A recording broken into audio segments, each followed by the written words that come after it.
Okay, P6, rational expressions, day 2. Here we're going to add and subtract rational expressions. So remember, when we add and subtract rational expressions with the same denominator, first thing we're going to do is add or subtract the numerators and then place the result over the common denominator and simplify if possible. And there's a reminder, don't forget, we've got to check for excluded values and label what they are. Alright, so on example 1 here, we can see that we are subtracting and our denominators are the same. So we already have the common denominator, so we don't have to worry about that. So we're just going to add or subtract our numerators over our common denominator. So we get x minus 3x plus 2 all over the common denominator that was at x plus 1. Now, let's work on getting rid of parentheses. This x at the beginning, the only thing we could say is in front of it is possibly a 1 there. So I don't really need that parenthesis. But here, the second one, that's like a negative 1, and I need to distribute. So I get minus 3x minus 2 all over that least common denominator. Then we can combine like terms. So we get negative 2x minus 2 over x plus 1. Alright, the only thing we can do now is see, can we factor anything? So look at your numerator. Can you factor anything out of negative 2x minus 2? Well, I'm going to come over here and do some factoring. I can. One thing is we don't like them to start with a negative, so I'm going to take out a negative, and then 2x and 2 both have a 2 in common. So we're dividing out a negative 2. And when I do that, that gives us x plus 1. So my numerator is negative 2 times x plus 1. The denominator I can't factor, so it's just x plus 1. Now can I simplify? Well, yeah, my x plus 1s will cancel, and we're left with negative 2.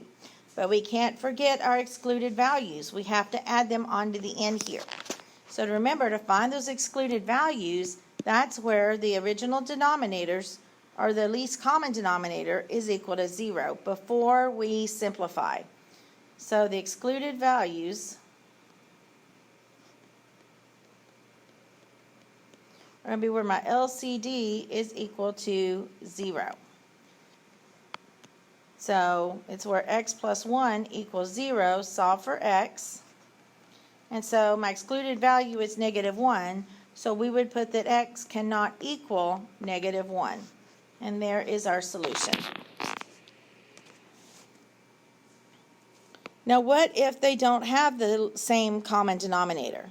Then we're going to have to find the least common denominator. So to find it, you're going to factor each denominator completely.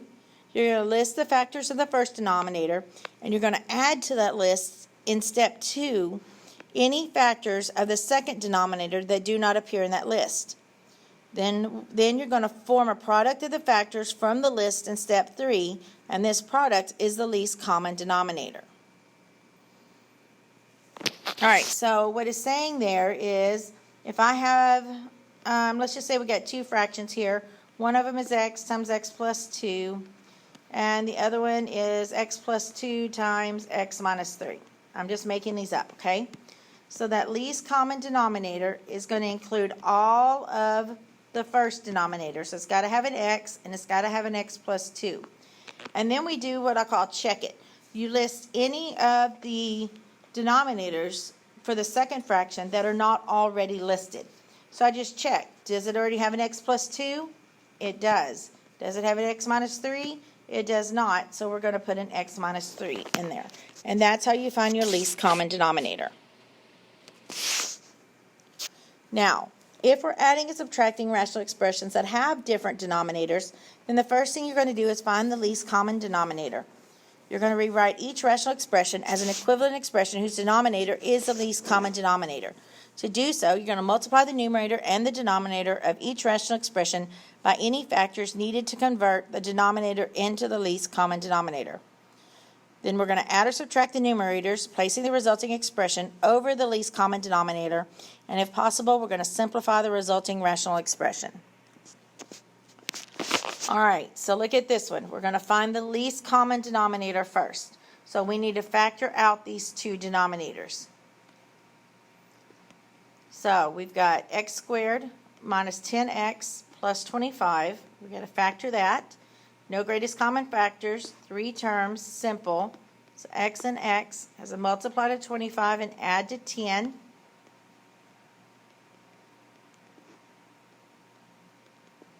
Which are what, 5 times 5? Bigger number first, doesn't matter when they're the same. Bring down the first sign. Negative 5 times what kind of 5 gives me a positive 25. And negative. So there's my first denominator factored.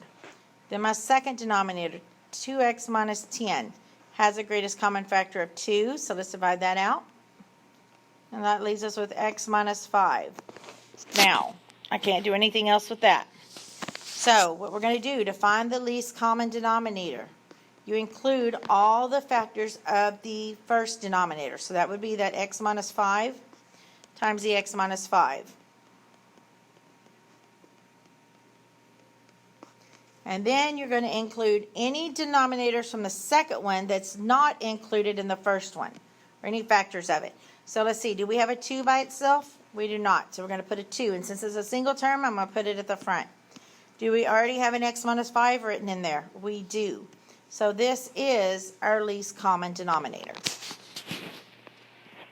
All right, so once we find that, then we have to work with our numerators. So our problem was, let me find our problem. Hold on. Okay, so the problem was x over, and we factored that out and said it was x minus 5 times x minus 5 minus x minus 4 over, and we factored this out and got 2 times x minus 5. Now remember, we said our least common denominator was 2 times x minus 5 times x minus 5. All right, so what we're going to do is we're going to find out which numbers we're going to have to multiply that denominator by to get our least common denominator, and whatever we have to multiply the bottom by, we have to multiply the top of the fraction as well. So for our first fraction, we had x minus 5 times x minus 5. So I'm going to come over here and I'm going to underline them. Is there anything that's not underlined? The 2. So I need to multiply this first denominator by 2, which means I have to multiply the top of the fraction by 2 as well. Now, for the second fraction, I had a 2, which I'm going to underline down here, and an x minus 5. Is there anything that's up there that I didn't underline? That extra x minus 5 there. So I'm going to have to multiply this denominator by x minus 5. I'm going to have to multiply the numerator by it as well. So, now that we've got this, we can go ahead and start putting it together. We can say that we've got our numerator here. So we're going to subtract them over that least common denominator. So we got 2 times x minus 4 times x minus 5 all over that 2 times x minus 5 times x minus 5. Now let's work the numerator sum. I've got 2 times x, which is 2x, minus, and I'm going to need to go multiply these two together. So I'm going to come over here, I'm going to make myself a box, and that's what? X minus 4 times x minus 5. So I'll multiply it. If you're unsure of this, guys, this was from P dot 4. All right, so I've got my x squared.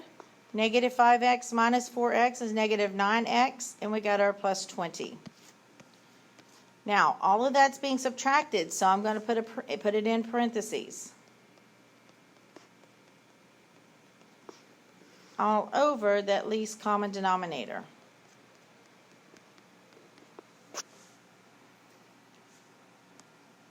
So now we're going to take and we're going to distribute this minus sign.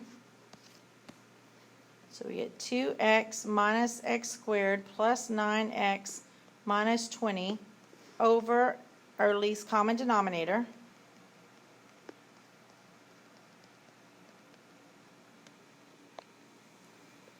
Combine like terms in the numerator. So let's see, I have a negative x squared 2x plus 9x is 11x. And then we got our minus 20 over our least common denominator. And so now we need to see, we've got it simplified as far as we can without factoring. So now we're going to see, can we factor that numerator? Well, let's see, I'll work that over here. So we got negative x squared plus 11x minus 20. For one thing, we don't like them to start with the negative, so we're going to take out a negative 1. There is no other greatest common factor. So divide all these by negative 1. That gives me x squared minus 11x plus 20. And then see if we can factor that. So I got negative 1 times, and then I'd have my two parentheses. We know it's going to be x and x. What multiplies a 20 that adds to 11? Well, 1 times 20, that doesn't add to 11. 2 times 10, that's not 11. 4 times 5, that's not 11. There's nothing, so this is prime. So therefore, this is as far as we can go.